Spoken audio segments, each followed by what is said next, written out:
Lok Sabha vote শেষ আর তারপরে কিন্তু বাড়লো পেট্রোল ডিজেলের দাম। লিটার প্রতি পেট্রোলের দাম বাড়লো 1 টাকা 1 পয়সা, বেড়ে হলো 104 টাকা 95 পয়সা। ডিজেলের দাম 1 টাকা বেড়ে লিটার প্রতি 91 টাকা 76 পয়সা। আজ থেকেই রাজ্য জুড়ে কার্যকর হচ্ছে নতুন এই দাম। রাজ্যের করের কারণেই জ্বালানি তেলের দাম বেড়েছে বলে মনে করছে পেট্রোল পাম্প মালিক সংগঠন। লোকসভা ভোটের আগে মার্চের মাঝামাঝি সময় প্রায় 2 টাকা দাম কমেছিল পেট্রোল ডিজেলের। লোকসভা ভোট সদ্য মিটেছে আর তারপরে কিন্তু পেট্রোল ডিজেলের দাম বাড়লো লিটার প্রতি 1 টাকা 1 পয়সা। নতুন দাম 104 টাকা 95 পয়সা। ডিজেলের দাম 1 টাকা বেড়ে লিটার প্রতি 91 টাকা 76 পয়সা। ব্রতদীপ ভট্টাচার্য আমাদের প্রতিনিধি রয়েছেন টেলিফোন লাইনে। ব্রতদীপ, 1 মাসও হয়নি এখনো ভোটের ফল ঘোষণা হয়েছে, তার মধ্যেই নতুন করে পেট্রোল ডিজেলের দাম বাড়লো। তাহলে কলকাতায় আজ থেকেই কি এই দাম চালু হতে চলেছে? নতুন দাম কত হলো? একেবারে দেখো, আজকে মাসের প্রথম দিন এবং সেই প্রথম দিনে সপ্তাহের প্রথম দিনেই কিন্তু এই বর্ধিত দাম কলকাতা জুড়ে লাগু হয়েছে। আমি জানি রাখি, গতকাল পেট্রোলের দাম ছিল 103 টাকা 94 পয়সা। আজকে 1 টাকা 1 পয়সা বেড়ে পেট্রোলের দাম দাঁড়িয়েছে 104 টাকা 95 পয়সা। গতকাল ডিজেলের দাম ছিল 90 টাকা 76 পয়সা। আজকে 1 টাকা বেড়ে সেই দাম দাঁড়িয়েছে 91 টাকা 76 পয়সা। তবে এই বর্ধিত দাম কিন্তু গোটা দেশে আর কোনো রাজ্যে সেরকম দেখা যাচ্ছে না। শুধুমাত্র এই রাজ্যের ক্ষেত্রেই দাম বেড়েছে এমনটাই দাবি করছেন পেট্রোল পাম্প মালিকরা। তার কারণ হিসেবে তারা যেটা বলছেন যে রাজ্য পেট্রোল এবং ডিজেলের ওপর যে কর নেয় বা ভ্যাট নেয়, সেই ভ্যাট বাড়ানোর কারণেই কিন্তু এই বর্ধিত দাম। আজকে সকাল থেকেই রাজ্যের বিভিন্ন জায়গায় এই দাম লাগু হয়ে গিয়েছে। অর্থাৎ পেট্রোল আজকে সকাল থেকে 104 টাকা 95 পয়সা এবং ডিজেল 91 টাকা 76 পয়সা। এবং স্বাভাবিকভাবেই অন্যান্য সমস্ত নিত্য প্রয়োজনীয় জিনিসের যেভাবে দাম বেড়েছে, তার সঙ্গে পেট্রোল ডিজেলের দাম বাড়ায় কিন্তু সাধারণ মানুষ যথেষ্ট দুশ্চিন্তায়। ভোট ঘোষণা হওয়ার পর কেন্দ্র প্রায় 2 টাকা কমিয়েছিল পেট্রোল এবং ডিজেলে। তারপর থেকে প্রায় 3 মাস কেটে গিয়েছে, কিন্তু পেট্রোল ডিজেলের দামে তেমন কোনো ওঠানামা দেখা যায়নি।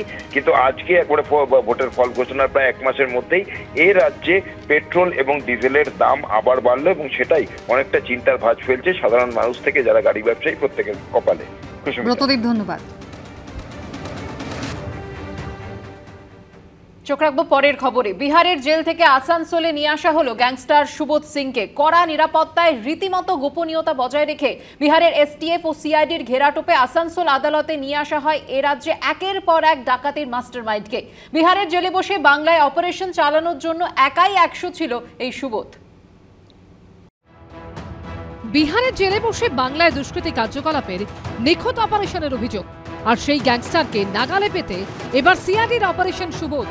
কড়া নিরাপত্তায় বিহারের বেউর জেল থেকে আসানসোলে নিয়ে আসা হলো কুখ্যাত দুষ্কৃতী সুবোধ সিংকে।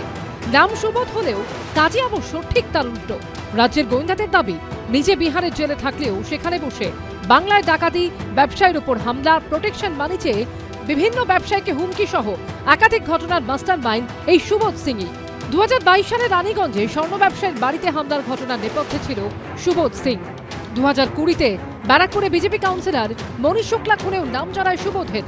সম্প্রতি বেলঘড়িয়া রত্তলায় বিটি রোডে ব্যবসায়ী অজয় মণ্ডলের গাড়িতে গুলিবৃষ্টি ও ব্যারাকপুরে রেস্তোরাঁ ব্যবসায়ী তাপস ভকতকে হুমকির ঘটনাতেও নাম সামনে আসে সুবোধ সিংয়ের। আর এই সবটাই নিয়ন্ত্রণ হয়েছে 588 কিলোমিটার দূরে বিহারের বেউর জেল থেকে। রাজ্য গোয়েন্দা সূত্রে খবর, বিহারের সুবোধ সিং কুখ্যাত সোনা পাচারকারী। গ্যাংস্টার মহলে জুয়েল থিফ নামে পরিচিতি রয়েছে তাঁর। ইতিমধ্যেই 300 কোটি টাকার সোনা লুট করেছে সুবোধের গ্যাং। বিহার, ঝাড়খণ্ড ও পশ্চিমবঙ্গে ছড়িয়ে রয়েছে তার সাগরেদরা। 2018 সাল থেকে জেলবন্দি সুবোধ জেলে বসেই তৈরি করত এই সমস্ত অপারেশনের ব্লুপ্রিন্ট। বেউর জেল ছিল কার্যত গ্যাংস্টার সুবোধের ডেরা। শুধু নিজের গ্যাং পরিচালনা করাই নয়, বিহারের জেলে বসে অন্যান্য দুষ্কৃতী গ্যাংকেও সাপোর্ট দিত সুবোধ। অপেক্ষাকৃত ছোট দুষ্কৃতী গ্যাংয়ে ম্যান পাওয়ার কম পড়লে শুটার সাপ্লাইও দিত সে। আসানসোল দুর্গাপুরে একটা আমাদের কাছে কিছু খবর এসেছিল দ্যাট ওখানে আমাদের special task force and local police ওরা মিলে একটা অপারেশন করে গতকাল 2 জনকে আমাদের এরিয়া থেকে ধরা হয়। বাকি 2 জনকে ঝাড়খণ্ড পুলিশের সহযোগিতাতে ঝাড়খণ্ডে ধরা হয়। টোটাল 4 জন অ্যারেস্ট হয়েছে। রাজ্যের গোয়েন্দা সূত্রে আরও দাবি, এ রাজ্যে একাধিক ডাকাতির ঘটনায় ধৃতদেরকে জেরা করে কোনো না কোনোভাবে সব ক্ষেত্রেই উঠে আসে সুবোধের নাম। কিন্তু সুবোধ এতটাই প্রভাবশালী যে এর আগেও একাধিকবার চেষ্টা করে তাকে এ রাজ্যে আনা যায়নি। নিজের প্রভাব খাটিয়ে বিহারের জেলেই থেকে যায় বড় বড় ডাকাতির মাস্টারমাইন্ড। তাকে দিয়ে কাকে ফাঁসানো হবে না সেগুলো পরে দেখা যাবে। আমরা চাই সবকিছু নিরপেক্ষভাবে হোক, তাতে যে সত্যিকারের অপরাধী তাদের চিহ্নিত করা হোক, তাদের শাস্তি দেওয়া হোক, কিন্তু কোনো রকমেই রাজনৈতিক প্রতিহিংসা চরিতার্থ করবার যেন চেষ্টা না হয়। আমি কথা বলছি না যে সিআইডি কোনো রাজনৈতিক কারণে কাকে ধরেছে, নিশ্চয়ই সে অপরাধী, সে অপরাধীর কাছ থেকে জানা হোক। সুবোধ সিংকে পুলিশ এখন সিআইডি সম্ভবত গ্রেপ্তার করেছে, তো স্বাভাবিকভাবে প্রশাসনের মধ্যে নিশ্চয়ই দুষ্কৃতীদের চর আছে, না হলে তারা ফোন করছে কিভাবে জেলে থাকা অবস্থায়। শনিবার পাটনায় পৌঁছয় সিআইডি স্পেশাল অপারেশন গ্রুপ। রবিবার ভোরে বিহার পুলিশের এসটিএফ ও সিআইডি আধিকারিকদের ঘেরাটোপে অত্যন্ত গোপনীয়তার সঙ্গে ইরাচে নিয়ে আসা হয় সুবোধ সিংকে। সিআইডি ভালো কাজ করছে।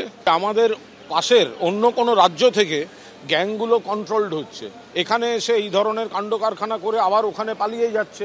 তো পুলিশ নিশ্চিতভাবে তাদেরকে চেষ্টা করছে ধরার, এবং সেক্ষেত্রে পুলিশ সফল হচ্ছে। আসানসোল আদালতে তোলা হলে তাকে একদিনের জেল হেফাজতের নির্দেশ দেওয়া হয়। পার্থপ্রতিম ঘোষ, কৌশিক গাতাই ও রাজীব চৌধুরী রিপোর্ট, এবিপি আনন্দ।